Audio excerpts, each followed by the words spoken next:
Parole de Dieu quotidienne. À l'époque, l'œuvre de Jésus était la rédemption de toute l'humanité. Les péchés de tous ceux qui croyaient en lui étaient pardonnés tant que l'on croyait en lui. Il nous rachetait. Si l'on croyait en lui, nous n'étions plus des pécheurs. Nos péchés étaient pardonnés. C'est cela que signifiait être sauvé et être justifié par la foi. Pourtant, chez ceux qui croyaient, il y avait un reste de rébellion et d'opposition à Dieu qui devait être encore retiré lentement.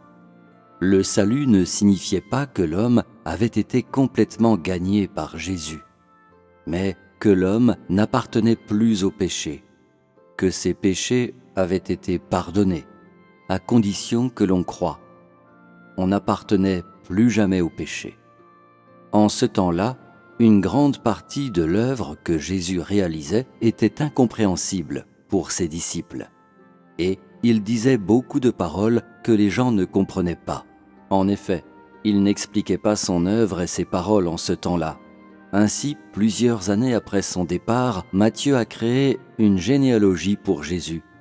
Et d'autres également ont fait beaucoup de travail qui relevait de la volonté de l'homme. Jésus n'est pas venu pour perfectionner et gagner l'homme, mais pour accomplir une étape de l'œuvre, annoncer l'évangile du royaume des cieux et achever l'œuvre de la crucifixion. Et donc, une fois que Jésus a été crucifié, son œuvre s'est achevée.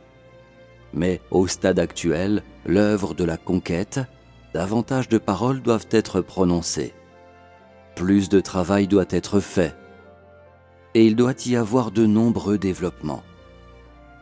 De même, les mystères de l'œuvre de Jésus et de l'Éternel doivent être révélés, afin que tous les gens puissent avoir une compréhension et une clarté dans leur foi. Car c'est l'œuvre des derniers jours. Et les derniers jours sont la fin de l'œuvre de Dieu, le moment de la conclusion de cette œuvre. Cette étape de l'œuvre élucidera pour toi la loi de l'Éternel et la rédemption de Jésus, et a principalement en vue ta compréhension de tout le plan de gestion de 6000 ans de Dieu, ta valorisation de toute la signification et de toute l'essence du plan de gestion de 6000 ans, ta compréhension du but de toute l'œuvre faite par Jésus et de toutes les paroles qu'il a prononcées, et même ta foi aveugle en la Bible et ton adoration de la Bible. Elle te permettra de bien comprendre tout cela. Tu comprendras à la fois l'œuvre accomplie par Jésus et l'œuvre de Dieu aujourd'hui. Tu comprendras et verras toute la vérité, la vie et le chemin. Dans l'étape de l'œuvre réalisée par Jésus, pourquoi Jésus est-il parti sans conclure l'œuvre ? Parce que l'étape de l'œuvre de Jésus n'était pas l'œuvre de la conclusion. Quand il fut cloué sur la croix, ses paroles prirent fin également. Après sa crucifixion, son œuvre fut complètement terminée. L'étape actuelle est différente. L'œuvre de Dieu sera terminée seulement après que les paroles auront été prononcées jusqu'à la fin et que toute son œuvre aura été conclue. Au cours de l'étape de l'œuvre de Jésus, beaucoup de paroles sont restées inexprimées ou ne furent pas entièrement articulées.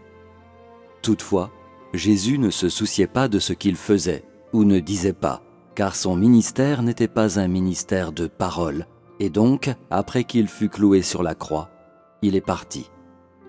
Cette étape de l'œuvre était principalement pour la crucifixion.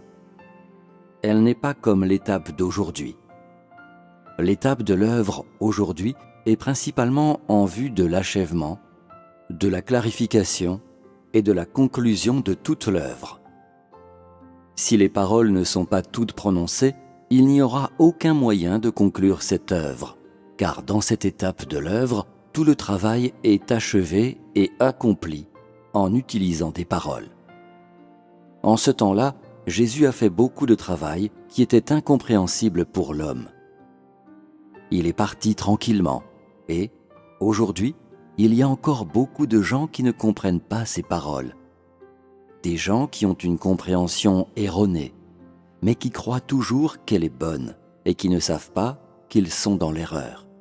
En fin de compte, cette étape actuelle mènera l'œuvre de Dieu à sa fin complète et à sa conclusion. Tous comprendront et connaîtront le plan de gestion de Dieu.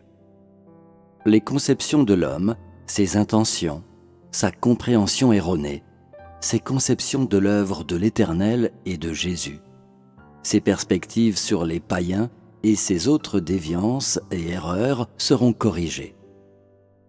Et l'homme comprendra tous les bons chemins de la vie, toute l'œuvre accomplie par Dieu et toute la vérité. Quand cela se produira, cette étape de l'œuvre prendra fin. L'œuvre de l'Éternel fut la création du monde. Ce fut le commencement. Cette étape de l'œuvre est la fin de l'œuvre. C'est la conclusion. Au commencement, l'œuvre de Dieu a été réalisée parmi les élus d'Israël, et ce fut l'aurore d'une nouvelle époque dans le plus saint de tous les lieux. La dernière étape de l'œuvre est réalisée dans le plus impur de tous les pays, pour juger le monde et mener l'ère à sa fin. Dans la première étape, l'œuvre de Dieu a été faite dans le plus brillant de tous les lieux. Et la dernière étape est réalisée dans le plus obscur de tous les lieux. Cette obscurité sera chassée, la lumière jaillira et tous les gens seront conquis. Lorsque les gens de ce lieu parmi les plus impurs et plus obscurs auront été conquis et que l'ensemble de la population aura reconnu qu'il y a un Dieu, qui est le vrai Dieu, et que chaque personne sera absolument convaincue, alors commencera l'œuvre de la conquête dans l'univers entier. Cette étape de l'œuvre est symbolique.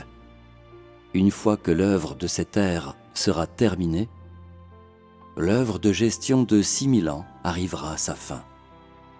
Une fois que ceux qui vivent dans le plus obscur de tous les lieux auront été conquis, il va sans dire que la même conquête sera réalisée partout ailleurs. En tant que telle, seulement l'œuvre de la conquête en Chine porte un symbolisme signifiant.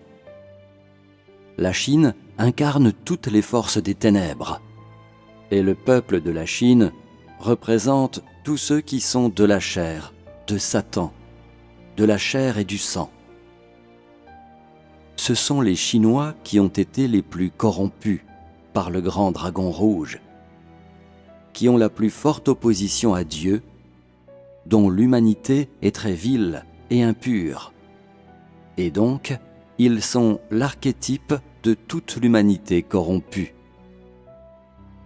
Cela ne veut pas dire que les autres pays n'ont pas de problème du tout.